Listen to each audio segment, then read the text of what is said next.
Good morning to all of you મિત્રો, આજે આપના લેક્ચરનો ટોપિક છે measurement of the indicated power. Indicated power વિશે આપણે થોડુંક જાણતા જશું કે ઇન્ડિકેટેડ પાવર એટલે કે જે પાવર કમ્બશન ચેમ્બરની અંદર જે 4 cycle process suction, compression, power અને એક્ઝોસ્ટના અંતે જનરેટ થાય છે, તો તેને આપણે ઇન્ડિકેટેડ પાવર તરીકે ઓળખીએ છીએ. તો હવે આપણે અહીં ઇન્ડિકેટેડ પાવર જે છે તેને કઈ રીતે મેઝર કરવામાં આવે છે અને મેઝરની ટેકનિક શું છે તેના વિશે આપણે જોઈશું. તો સૌથી પહેલાં જોઈએ તો to determine the IP PV diagram is required the area of which represent work develop by the engine per cycle. એટલે કે જ્યારે આપણે કોઈ પણ એન્જિન માટે તેના ઇન્ડિકેટેડ પાવરની ગણતરી કરવી હોય તો આવા કિસ્સાની અંદર જે એન્જિન માટે આપણે ગણતરી કરીએ છીએ તે એન્જિનમાં જનરેટ થતા આઈપી માટે પીવી ડાયાગ્રામની જરૂર પડે છે. પીવી ડાયાગ્રામ એટલે કે પ્રેશર વિરુદ્ધ વોલ્યુમ ડાયાગ્રામ. અને અહીં જે એરિયા દર્શાવવામાં આવે છે તે એન્જિનની એક કમ્પ્લીટ સાયકલ પૂરી થઈ ગયા પછીની સ્થિતિનો જે આખો ગ્રાફ જે જનરેટ થાય છે તે વાપરવામાં આવે છે. The apparatus use for drawing actual PV diagram is called mechanical engine indicator. તો કે સામાન્ય રીતે જે સાધન અથવા કોઈ જે ડિવાઇસનો ઉપયોગ થાય છે પીવી ડાયાગ્રામને દોરવા માટે, તો એ ડિવાઇસ કે એ સાધનને મિકેનિકલ અથવા તો એન્જિન ઇન્ડિકેટર ડાયાગ્રામ કહેવામાં આવે છે. The engine indicator consist of a cylinder, piston rod coupling nut, straight line linkage with stylus, spring of stiffness, required stiffness, indicated card, wrapped pulley, rope and weight. એટલે કે engine indicator જે છે કે જેની મદદથી આપણે આઈસી એન્જિનનો કોઈ પણ આઈસી એન્જિનનો ઇન્ડિકેટર ડાયાગ્રામ આપણે ડ્રો કરવો હોય અથવા તો પીવી ડાયાગ્રામ આપણે બનાવવો હોય તો એની અંદર કયા કયા પાર્ટ્સ અથવા તો કઈ વસ્તુનો ઉપયોગ કરવામાં આવે છે એની અંદર જોઈએ તો સૌથી પહેલાં છે એક સિલિન્ડર હોય છે, તેની અંદર પિસ્ટન હોય છે અને આ પિસ્ટન જે છે એનો રોડ એક કપલિંગ નોટની સાથે જોડેલો હોય છે. પછી છે સ્ટ્રેટ લાઇન લિંકેજ કે જે આડી રેખામાં આપણને અહીં દર્શાવેલી છે, જે બાજુ આપણે નેક્સ્ટની હવે જે ફિગર જે છે તેની અંદર ચર્ચા કરીશું કે જેની સાથે સ્ટાઇલસ એટલે એક જાતની પેન્સિલ હોય છે કે જેનો ઉપયોગ ઇન્ડિકેટેડ ડાયાગ્રામ જે જનરેટ થાય છે, પીવી ડાયાગ્રામ જે ડ્રો આઉટ કરવાનો છે તેને ડ્રો કરવા માટે થાય છે. Spring of the required stiffness.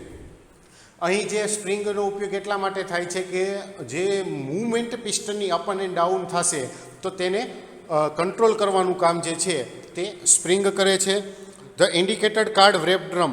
Indicated card એટલે કે અહીંયા જે કાર્ડ ઉપર અથવા તો જે પેપર ઉપર ડાયાગ્રામ જે છે તે ડ્રો થવાનો છે એનું એક ડ્રમ હોય છે અને એની ઉપર સ્ટાઇલસની મદદથી એટલે કે જે પેન્સિલ અથવા તો જે પેન છે તેની મદદથી ગ્રાફ જે છે તે ડ્રો થતો હોય છે. પુલી એટલા માટે હોય છે કે આપણે જે આ ડ્રમ જે છે એ કન્ટિન્યુઅસ જે પોઝિશન આપણો જે પીવી ડાયાગ્રામ જનરલી બનતો હોય છે તો તેને બનાવવા માટે જે એની પોઝિશન અલગ અલગ ફરવી જોઈએ તો એના માટે પુલીનો ઉપયોગ કરે છે. અને રોપ એન્ડ વેઇટ તો કે એક વેઇટ લટકાડવા માટે એક વેઇટ છેડાના ભાગે લટકાડેલું હોય છે અને તેની માટે એક દોરડાની પણ જરૂર પડે છે. The vertical movement of the stylus and horizontal movement of the cord combine to produce a closed figure is called indicator diagram. તો કે સ્ટાઇલસ જે છે એની વર્ટિકલ એટલે કે એક ઊભી ધરીમાં વર્ટિકલ પોઝિશનની અંદર ગતિ કરતું હોય છે, ફરતો હોય છે. તે પોતાની મોશન જે છે અથવા તો તે પોતે ગ્રાફ જનરેટ કરશે તો એની એક જ ટાઈપની મોશન હશે વર્ટિકલ. જ્યારે જે ડ્રમ હશે તે આડી દિશામાં હોરિઝોન્ટલ દિશાની અંદર વર્ક કરતું હશે અને આ બંને જે વર્ક કરે છે એના પરિણામે આપણને એક ગ્રાફ જનરેટ થાય છે કે જે પીવી ડાયાગ્રામ તરીકે આપણે ઉપયોગ કરી શકીએ અને જે ગ્રાફ જનરેટ થયો છે તેને આપણે ઇન્ડિકેટર ડાયાગ્રામ તરીકે ઓળખવામાં આવે છે. The area of the indicator diagram can be measure by planimeter to define the scale giving work develop. એટલે કે આ જે એરિયા જનરેટ થયો છે તો તેને તેને મેઝર કરવા માટે પ્લાનીમીટરનો ઉપયોગ કરવામાં આવે છે કે જેની અંદર જેટલું વર્ક આપણે કરવામાં આવેલું છે તેને એક નિશ્ચિત સ્કેલ કરે છે અને સ્કેલના આધારે અહીં એને આગળ ગ્રાફનું આપણે ઇવેલ્યુએશન કરવાનું હોય છે. હવે અહીં આપણે આકૃતિમાં જોઈએ તો એન્જિન ઇન્ડિકેટર જે છે એ કઈ રીતે બનાવવામાં આવેલું છે તેમાં જોઈએ તો એક કમ્બશન ચેમ્બરની સાથે કપલિંગ નટ જોડેલી છે કે જેમાં એક સિલિન્ડર પિસ્ટન એરેન્જમેન્ટ છે તે એટેચ કરવામાં આવી છે. આ સ્પ્રિંગ એસેમ્બલી જે છે તે પિસ્ટનની વર્ટિકલ મુવમેન્ટને કંટ્રોલ કરવાનું કાર્ય કરે છે. તે એક લિંકેજ સાથે જોડાયેલું છે કે જેની સાથે અહીંયા એક પુલી જે ઇન્ડિકેટર પેપરના ડ્રમને ઇન્ડિકેટર ડાયાગ્રામ જે ઇન્ડિકેટર પેપર વ્રેપ ડ્રમ છે તેને કંટ્રોલ કરવામાં છે અથવા તો તેને ઓરિજિનલ દિશાની અંદર સ્લાઇડ ઓવર કરવા માટેનું કામ કરે છે. જ્યારે બીજી પુલી જે છે તે વેઇટની મદદથી જે એની મૂવમેન્ટ જે છે એને કંટ્રોલ કરવાનું કામ કરે છે. ઉપરના છેડે પિસ્ટનના છેડેના ભાગે જોઈએ તો એક લિંકેજ છે કે જેની સાથે સ્ટાઇલસ જોડેલી છે અને આ સ્ટાઇલસની મદદથી આપણે તમે અહીંયા ફિગરમાં જોઈ શકો છો કે આ રીતે અહીંયા ગ્રાફ જે છે તે જનરેટ થતો હોય છે અને આ ડ્રમ જે છે તે આવી રીતે સર્ક્યુલર મૂવમેન્ટની અંદર છે તે ફરતું હોય છે. આ રીતની એરેન્જમેન્ટ જે છે તે મિકેનિકલ એન્જિન ઇન્ડિકેટર ડાયાગ્રામમાં કરવામાં આવેલી છે. હવે વર્કિંગ અંદર જોઈએ તો ઇન્ડિકેટર ડાયાગ્રામ દોરવા માટે સામાન્ય રીતે આપણે આ મિકેનિકલ એન્જિન ઇન્ડિકેટરનો ઉપયોગ કરીએ છીએ કે જેમાં બે ગરેડી દ્વારા બે જે પુલી જે છે તેના દ્વારા પીવી ડાયાગ્રામ છે તે બનાવવામાં આવે છે અને અહીંયા જે ઇન્ડિકેટર ડાયાગ્રામ બને છે તે પિસ્ટન સિલિન્ડર એસેમ્બલીની મદદથી જે કંઈ પણ વર્ક થાય છે તેને દ્વારા જનરેટ કરવામાં આવે છે કે જે ડાયરેક્ટ કમ્બશન ચેમ્બરના જે સિલિન્ડરના હેડ છે તેની સાથે એટેચ કરવામાં આવેલું છે અથવા તો તેની સાથે તેનું કોઈ પણ જાતનું કોમ્યુનિકેશન થતું હોય કે એની સાથે ડાયરેક્ટ જે જોડવામાં આવેલું હોય તો ત્યારે ડાયરેક્ટ સીધો સંબંધ ધરાવે છે. આ છેડો જે છે તે એન્જિનના ઉપલા છેડા એટલે કે હેડના ભાગ તરફ છે તે એટેચ કરવામાં આવેલો હોય છે. હવે અહીં જોવા જઈએ તો પિસ્ટન જે છે તે સિલિન્ડરની અંદર સ્લાઇડ ઓવર થતો હોય છે કે જેને એક નિશ્ચિત સ્ટીફનેસવાળી સ્પ્રિંગ સાથે એટેચ કરવામાં આવેલો છે કે જેનું કામ પિસ્ટનની જે મૂવમેન્ટ જે છે અપ એન્ડ ડાઉન મૂવમેન્ટ એને કંટ્રોલિંગ કરવાનું છે અને તેની જે કંઈ પણ જાતની મૂવમેન્ટ આગળ ઉપર થશે તો તેના માટે પણ તે મહત્ત્વનો ભાગ ભજવે છે. અહીંયા જે કોઈ પણ પિસ્ટનની મૂવમેન્ટ જે અહીંયા અપવર્ડ અને ડાઉનવર્ડ દિશામાં થાય છે તે એન્જિનની અંદર જે કોઈ પણ જાતનું પ્રેશરાઇઝ ક્રિએટ થતું હોય તો તેના ઉપર આધાર રાખે છે અને આ સ્પ્રિંગનું મુખ્યત્વે કામ પિસ્ટનની મૂવમેન્ટને કંટ્રોલ કરવાનું છે કે જેનો આધાર એન્જિનમાં જતી કોઈ પણ જાતની પ્રોસેસ એટલે કે સક્શન કોમ્પ્રેશન દરમિયાન જે કંઈ પણ સાયકલ છે તે જનરેટ થતી હોય છે એન્જિનના એક સિક્વન્સની અંદર તો એના આધારે પિસ્ટનની મૂવમેન્ટ થતી રહે અને તેના આધારે જે એના છેડાના ભાગે સ્ટાઇલસની મદદથી પીવી ડાયાગ્રામ છે તે જનરેટ કરવામાં આવતો હોય છે. હવે સ્પ્રિંગની સ્ટીફનેસ અને તેનો કોન્સ્ટન્ટ જે છે તે ઓછો હોવો જોઈએ અને સ્પ્રિંગ કોન્સ્ટન્ટ જે છે તે મોટા પ્રમાણમાં પિસ્ટનની જે કોઈ પણ હલનચલન અથવા તો એની મૂવમેન્ટ હશે તો તેને આ જે પુલી છે તેને દ્વારા ડ્રમની અંદર ટ્રાન્સફર કરવામાં આવે છે અને આ ડ્રમ સ્ટાઇલસ સાથે જોડાયેલું હોય છે અને સ્ટાઇલસની મદદથી અહીં એક ગ્રાફ જે છે તે જનરેટ થતો હોય છે. હવે આ જે સ્ટાઇલસ જે છે તે પિસ્ટનની હિલચાલની પ્રમાણમાં પિસ્ટનની અંદર જે કોઈ પણ જાતની મૂવમેન્ટ થાય છે તો આ રીતે મૂવમેન્ટ કરતો રહે છે. તો એના આધારે જે કોઈ પણ અહીંયા ગતિ એની જે હશે તેનો કંટ્રોલ જે છે તે સિલિન્ડરની અંદર જે પ્રેશર ક્રિએટ થયું છે તેના ઉપર આધાર રાખે છે. હવે ડ્રમ જે છે તે આ પુલીની ઉપર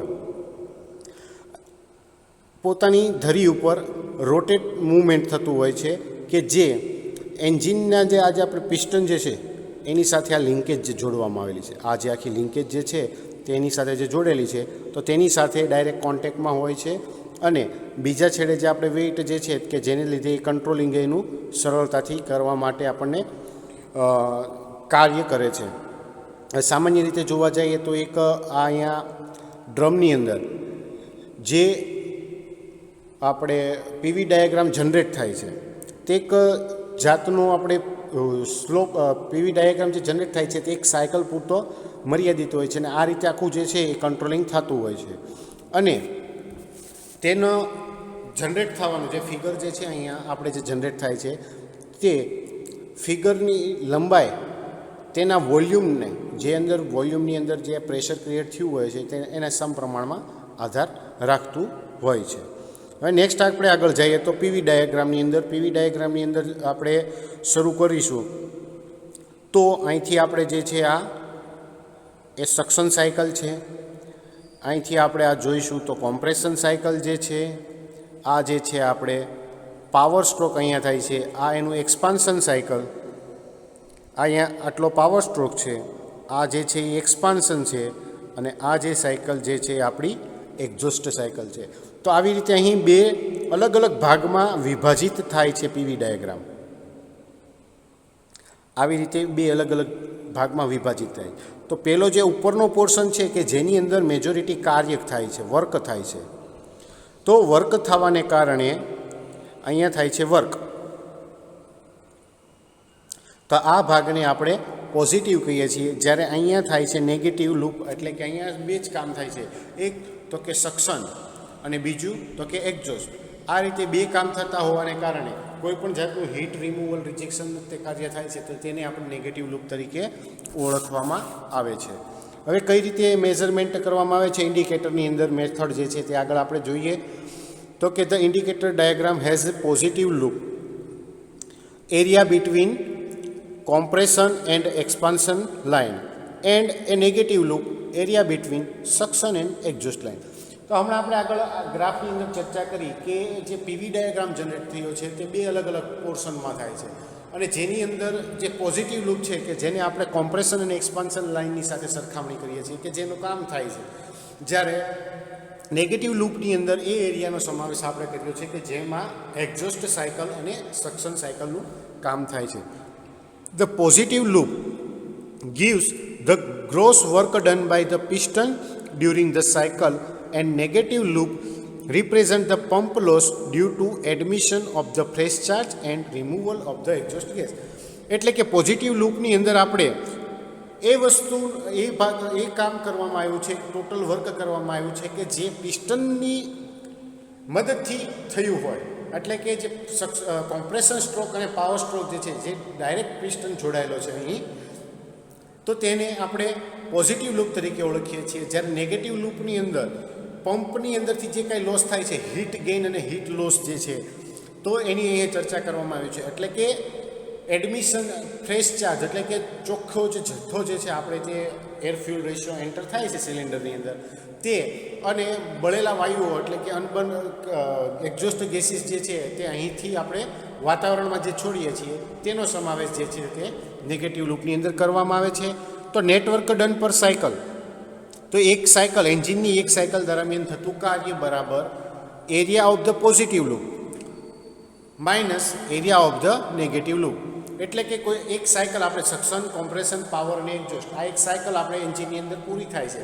તો એ દરમિયાન થતું કાર્ય મેઝર કરવું હોય તો આપણે પહેલાં પોઝિટિવ લૂપનો એરિયા જે છે તે ફાઇન્ડ આઉટ કરવાનો, ત્યારબાદ નેગેટિવ લૂપનો આ એરિયા ફાઇન્ડ આઉટ કરવાનો અને આ બંને વચ્ચે જે ડિફરન્સ મળે છે તે એક સાયકલની અંદર થતું કાર્ય તરીકે આપણે ઉપયોગ કરી શકીએ છીએ.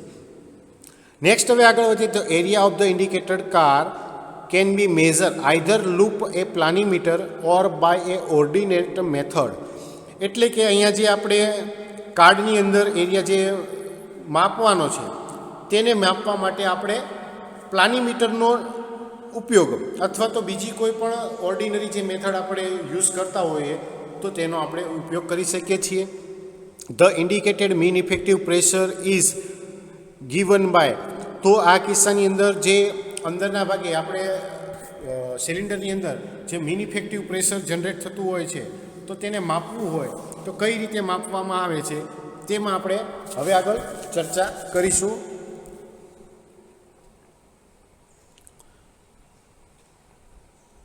PMI mean effective pressure is equal to area of indicator diagram. તો કે અહીંયા જે એરિયા જે આપણે લેવાનો છે તે ઇન્ડિકેટર ડાયાગ્રામનો જે પીવી ડાયાગ્રામનો એરિયા છે તે ઉપરાંત base length of the indicator diagram, તો કે એની જે બેઝ લેન્થ આપણે જે નક્કી કરવામાં આવેલી છે તે, અને જે સ્પ્રિંગ આપણે પિસ્ટનની મૂવમેન્ટને કંટ્રોલ કરવા માટે ઉપયોગ લીધેલી છે તો તેની સ્ટીફનેસ કેટલી છે તે, આ ત્રણ વસ્તુનો ઉપયોગ થાય છે. એટલે કે ઇન્ડિકેટર ડાયાગ્રામનો એરિયા અને તેના ઇન્ડિકેટર ડાયાગ્રામની બેઝ લેન્થનો ગુણોત્તરનો મલ્ટિપ્લિકેશન જે છે તેની સ્પ્રિંગ કોન્સ્ટન્ટ સાથે કરવામાં આવે તો આપણને મીન ઇફેક્ટિવ પ્રેશર જે છે તે મળે છે. The mean effective pressure represent the constant pressure if it is acted over the full length of the stroke and produce the same amount of work as is actually developed by the engine during cycle.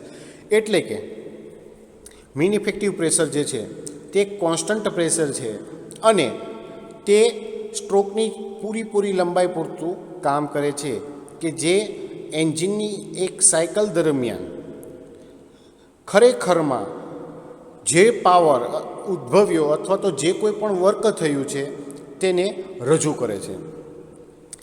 If the area is in mm², base length in mm, spring constant in newton per metre mm² of the vertical movement of the indicator stylus, the mean effective pressure work out in newton metre. એટલે કે જો અહીં જે area લેવાનો છે તે newton upon માત્ર mm² હોય, બેઝ લેન્થ જે છે તે મિલીમીટરની અંદર હોય, સ્પ્રિંગ કોન્સ્ટન્ટ જે છે તે ન્યૂટન અપોન મિલીમીટર² અંદર હોય, સ્ટાઇલસની મૂવમેન્ટ જે છે ઇન્ડિકેટર સ્ટાઇલસની મૂવમેન્ટ એ વર્ટિકલ મૂવમેન્ટની અંદર હોય, તો આવા કિસ્સામાં જે મીન ઇફેક્ટિવ પ્રેશર ક્રિએટ થાય છે તે આપણને ન્યૂટન અપોન મીટરની અંદર મળે છે. હવે આપણે આગળ જોઈએ તો વર્ક ડેવલપ કઈ રીતે થાય છે અને પમ્પિંગ લોસ. આપણે જે પીવી ડાયાગ્રામ છે તે સેમ અહીં આપણે દર્શાવેલો છે કે જેની અંદર આ બેઝ લેન્થ જે છે તે દર્શાવવામાં આવી છે એલની મદદથી. તો ઇન્ડિકેટર પાવરને આપણે આઈપી વડે ઓળખીએ છીએ. પીએમ એટલે કે MEP એટલે કે ઇન્ડિકેટેડ મીન ઇફેક્ટિવ પ્રેશર, કે જેની વેલ્યુ આપણે ન્યૂટન અપોન મીટર² અંદર લઈએ. એલ બરાબર સ્ટ્રોક લેન્થ એટલે કે આપણે જે પિસ્ટનનું TDCથી BDC ને BDCથી TDC જે મૂવમેન્ટ થાય છે તો આ બંને ડિસ્ટન્સ વચ્ચેનો જે અંતર જે છે તેને આપણે સ્ટ્રોક લેન્થ તરીકે ઓળખીએ છીએ. એ બરાબર area top area of the piston અથવા પિસ્ટન ટોપ એરિયા એટલે કે પિસ્ટન ડાયામીટર જે છે અથવા તો સિલિન્ડરનો ઇનસાઇડ ડાયામીટર કે જ્યાં પ્રેશર આપણે ક્રિએટ કરવામાં આવેલું છે કે જેને જનરલી π/4 d² ની મદદથી આપણે ઓળખીએ છીએ. એન બરાબર RPM, એન્જિન RPMને રિવોલ્યુશન પર મિનિટ તરીકે ઓળખીએ છીએ. અને જો 2 સ્ટ્રોક એન્જિન હોય તો n બરાબર n લેવામાં આવે છે, જ્યારે 4 સ્ટ્રોક એન્જિન હશે તો તેમાં સ્પીડ જે છે તેની અડધી કરવામાં આવે છે.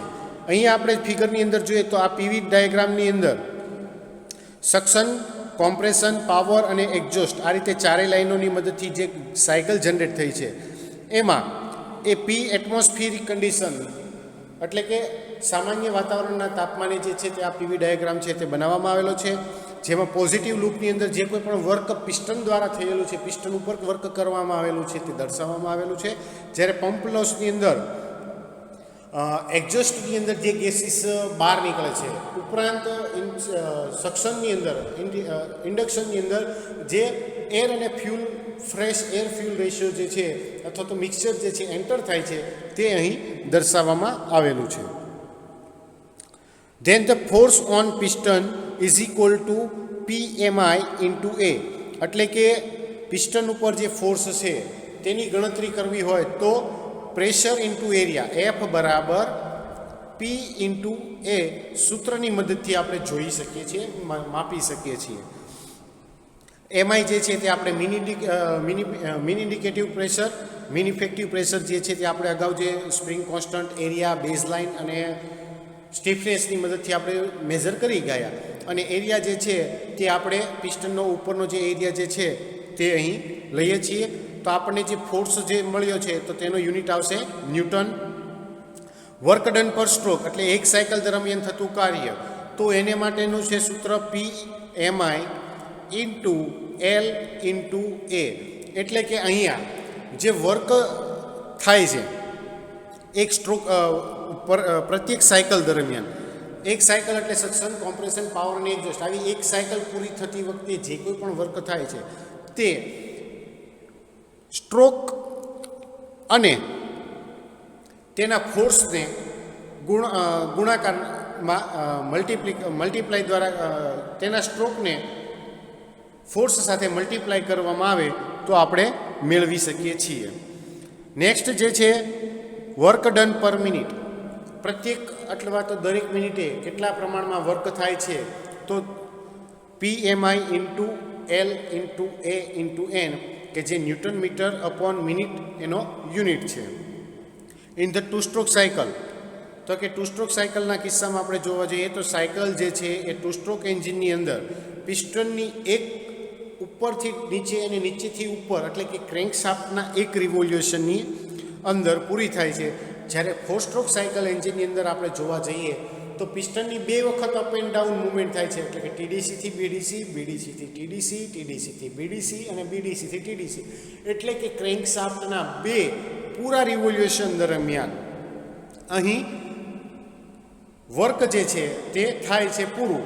એટલે કે એક સાયકલ પૂરી કરવા માટે ક્રેન્કશાફ્ટના 2 રિવોલ્યુશન થાય છે, પિસ્ટનને 2 વખત અપ એન્ડ ડાઉન મૂવમેન્ટ કરવી પડતી હોય છે.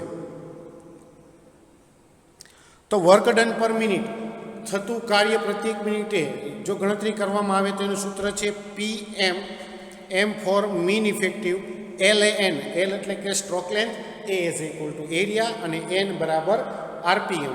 તો ટુ સ્ટ્રોકના કિસ્સાની અંદર આપણે અહીંયા RPM જે છે તે N બરાબર N લેવાના આવે છે. જ્યારે ફોર સ્ટ્રોક એન્જિન હશે તો તેમાં PMI into LA into N divided by 2, એટલે કે જે આપણે RPM જે એન્જિનના છે તેને અડધા કરી દેવાના, એટલે કે હાફ લઈ લેવાના. તો આ રીતે આપણને 1 મિનિટ દરમિયાન થતું કાર્ય જે છે તે મેઝર કરી શકીએ છીએ. ઇન્ડિકેટેડ પાવરનું સૂત્ર હવે આપણે ફાઇન્ડ આઉટ કરીએ તો IP બરાબર PMI ઇન્ટુ LA બ્રેકેટની અંદર N or N divided by 2 divided by 60 into 10³ into small n. અને અહીં આપણને જે પાવર મળશે તે કેમાં મળશે? કિલોવોટની અંદર. એટલે કે આઈપીનું સૂત્ર આપણું બનશે PM LAN of N divided 2.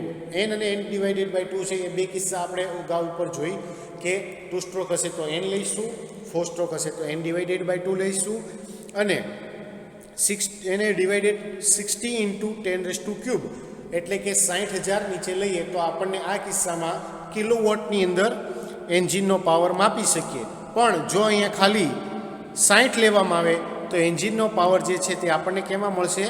વોટની અંદર. બરાબર? તો અહીંયા જે N જે છે ઇન્ટુ N તે કેટલા સિલિન્ડરનું એન્જિન જે છે, ધારો કે 4 સિલિન્ડરનું છે, 6 સિલિન્ડરનું છે, 8 સિલિન્ડરનું છે, તો આવી રીતે જેટલા નંબર ઓફ સિલિન્ડર હોય એનો ગુણાકારમાં લઈ લઈએ તો આપણને ટોટલ પાવર એન્જિનની અંદર પેદા થાય છે. તો તેની ગણતરી અહીં આ સૂત્રની મદદથી આપણે સરળતાથી કરી શકીએ છીએ. તો મિત્રો, આ રીતે આપણે એન્જિનની અંદર ઇન્ડિકેટેડ પાવર કઈ રીતે મેઝર કરવામાં આવે છે તેનું ગણતરી જે છે તે ઇન્ડિકેટર ડાયાગ્રામની મદદથી કરીએ કઈ રીતે તેની ચર્ચા આપણે કરી.